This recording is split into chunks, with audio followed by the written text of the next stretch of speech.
안녕하세요. 부산 언니야 수수입니다. 오늘은 한국어로 발표할 때 사용하는 기본 템플릿을 배워볼게요.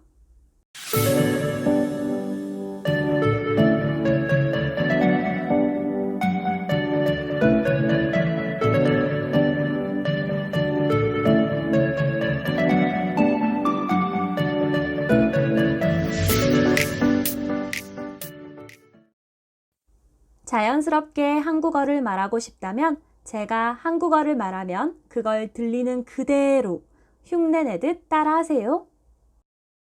오늘 이 상황에서는 제가 한국 드라마로 배우는 한국어의 영향과 효과라는 주제의 팀 프로젝트를 발표한다고 가정을 해볼게요. 먼저 발표팀, 발표자, 프로젝트를 간단하게 소개한 후 발표를 시작합니다. 안녕하십니까? 저는 5조에서 오늘 발표를 맡은 임수수입니다. 저희 5조는 한국 드라마로 배우는 한국어의 영향과 효과에 관한 프로젝트를 진행했습니다. 그럼 발표를 시작하도록 하겠습니다. 만약 발표 전에 꼭 언급해야 할 것이 있다면 이렇게 말하세요. 먼저 발표를 시작하기에 앞서 예를 들어 먼저 발표를 시작하기에 앞서 프로젝트 연구에 많은 도움을 주신 정태일 경위님과 더킹 영원한 군주팀께 감사를 드립니다. 그런 다음에는 발표할 순서를 간략하게 이야기하세요. 이런 부분은 하나씩 읽어도 되지만 PPT나 발표 자료에 보여주기만 해도 됩니다. 화면을 보여주면서 제가 오늘 발표할 순서는 다음과 같습니다. 라고 하세요. 발표를 진행하면서 순서를 말할 때는 첫 번째로는, 두 번째로는, 세 번째로는 이라고 말을 이어나갈 수 있고 아니면 먼저, 다음으로는, 마지막으로는 이라고 할 수도 있어요. 예를 들어 첫 번째로는 한국 드라마의 파급력입니다. 두 번째로는 한국 드라마와 한국어 교육의 상관관계입니다.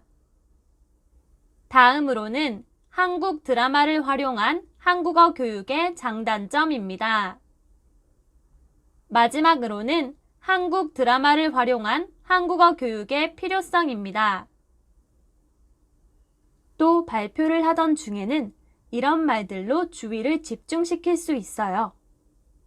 지금부터는 나눠드린 프린트를 참고해 주시기 바랍니다. 보다 자세한 내용은 유인물의 그래프를 봐주시기 바랍니다. 앞에 화면을 봐주시기 바랍니다. 이 화면을 주목해 주시기 바랍니다. 이 화면에 나오는 영상을 자세히 봐주시기 바랍니다. 마지막 주제나 목록을 이야기할 때는 마지막으로, 끝으로, 예를 들어 마지막으로 오늘의 발표와 관련된 영상 하나를 보여드리고 발표를 마무리하겠습니다. 끝으로 적극적으로 참여해주신 우리 팀원들께 감사 인사를 드립니다.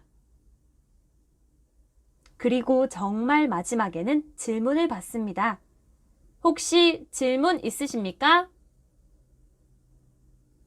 혹시 오늘 발표에 관해 질문이나 궁금하신 점이 있으면 손을 들어주시기 바랍니다. 그리고 정말 마지막에는 이렇게 인사로 마무리합니다. 이상으로 5조의 발표를 마치겠습니다. 들어주셔서 감사합니다. 경청해 주셔서 감사합니다.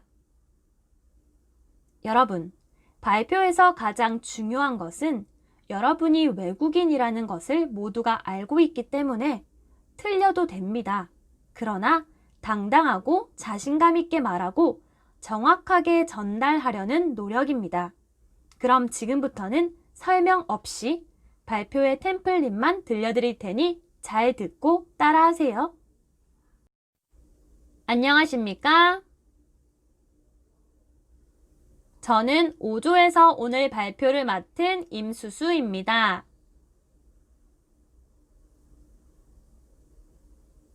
저희 5조는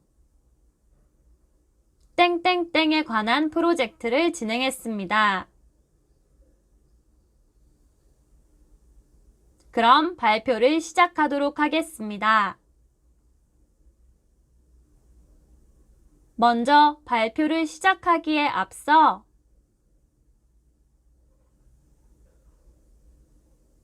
제가 오늘 발표할 순서는 다음과 같습니다. 첫 번째로는, 두 번째로는, 세 번째로는, 다음으로는, 마지막으로는, 지금부터는 나눠드린 프린트를 참고해 주시기 바랍니다. 보다 자세한 내용은 유인물의 그래프를 봐주시기 바랍니다.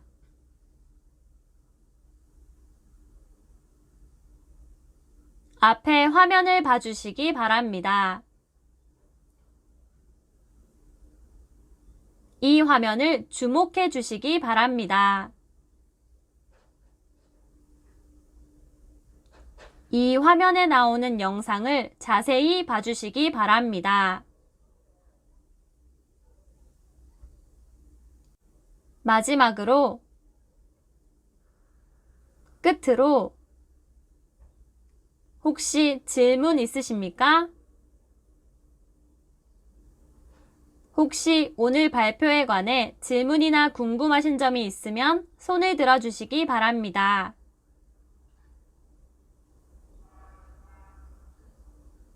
이상으로 5조의 발표를 마치겠습니다. 들어주셔서 감사합니다. 경청해 주셔서 감사합니다.